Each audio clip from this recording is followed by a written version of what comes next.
Rock that body. Come on, rock that body. Rock that body. Come on, rock that body.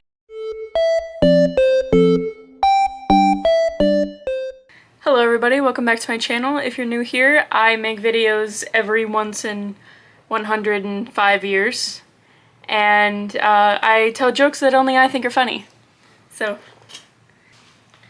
do you remember when kids' TV shows used to be fun, heartwarming adventures following meaningful lessons?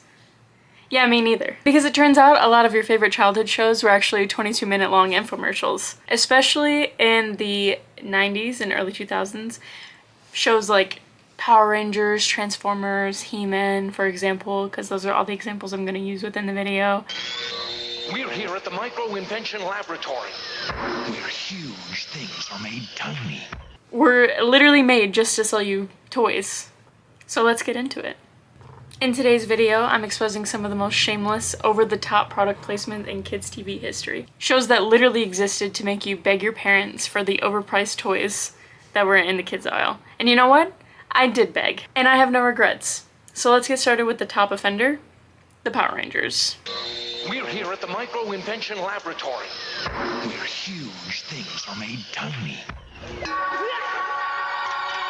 Don't step on the... So the best part about Power Rangers is how every single season they ended up changing what they wanted to do with the show, just so that they could sell you more toys. It's only 5 inches tall, but it's got huge power sword action. Next, In Power Rangers Turbo, specifically, they went from fighting evil with ancient animals and just turned into cars. Shift into turbo! No transition, no warning, just, hey, we drive now. It's like if Batman showed up one day and was like, I don't do bats anymore, now I just fight crime in a Jeep Wrangler.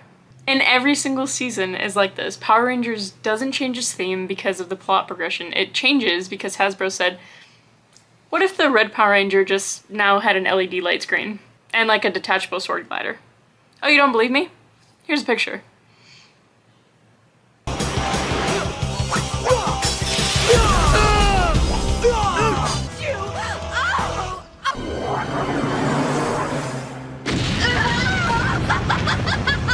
And by the way, make sure that you say the full name of the toy out loud during the show, like it's a legal binding contract. Here's an example. Alright, lip syncer, time for the power of thunder! Tyrannosaurus Red Dragon Thunderzord power! You cannot convince me that the writers didn't send out an email and just type up a little spreadsheet and say, we need to make these items relevant to the fate of the universe. Tyrannosaurus Red Dragon Thunderzord power! Put him in a G6. Second overall offender. Probably the worst one of all of them.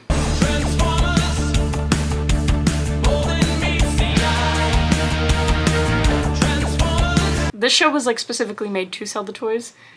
I feel like Transformers is just capitalism in disguise. They didn't even pretend. It wasn't a cartoon with toys, it was a toy-centered cartoon.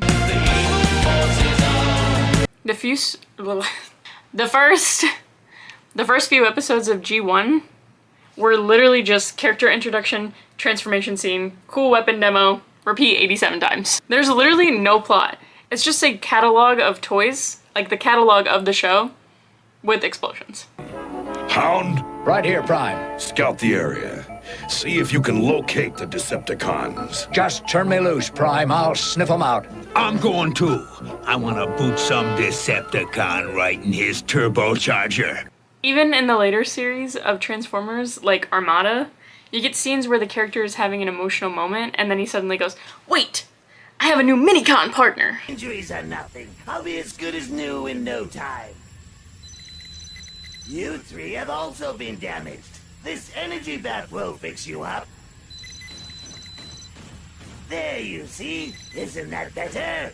It's like if your friend told you that their grandma died, and then you immediately just pulled out a Nerf blaster.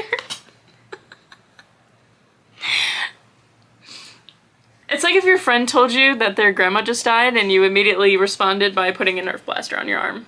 And if you thought Transformers was bad, He-Man has got to be the worst of all. The show was literally created after Mattel made the action figures and went, wait, How do we convince kids that these just aren't shirtless guys that fight crime? The answer was a cartoon where every single episode is structured like a WWE entrance. Here's Ram Man. His power is headbutting because Subtlety died in 1983. They weren't even writing characters, they were writing blister packs. And the names are just chef's kiss, incredible. I swear they literally just spun a wheel and said things like punch, slime, man. What about a villain who's just specifically covered in moss? Brilliant. We'll call him Moss Man and give him a pine-scented action figure. Kids love smells, right? It's all TV shows in the early 2000s that were targeted towards the male gender. Let's talk about Teenage Mutant Ninja Turtles. I know. I'm sorry. Stop yelling at me. No, seriously, stop yelling at me.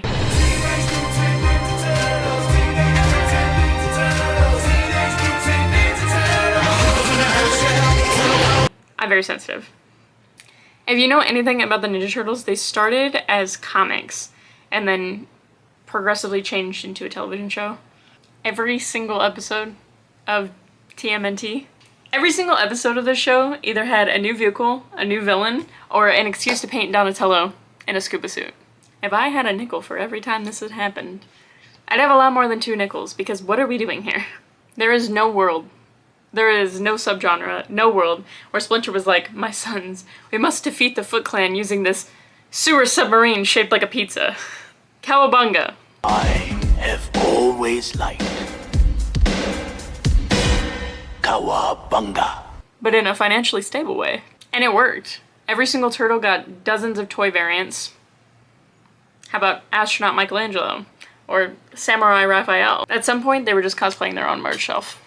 And if you thought that I was just picking on boys' TV shows, you would be sadly mistaken, because now we're going to talk about Barbie. Specifically when Barbie had weapons. Barbie Totally Spies. Totally Spies wasn't really a toy-based TV show, but somehow it still felt like one. Every episode had gadgets that looked like they were designed during a shopping spree at Claire's. Either a lipstick laser, mascara grappling hook, or high heels that turned into hoverboards. It was like Spy Kids had a crossover with Bratz dolls.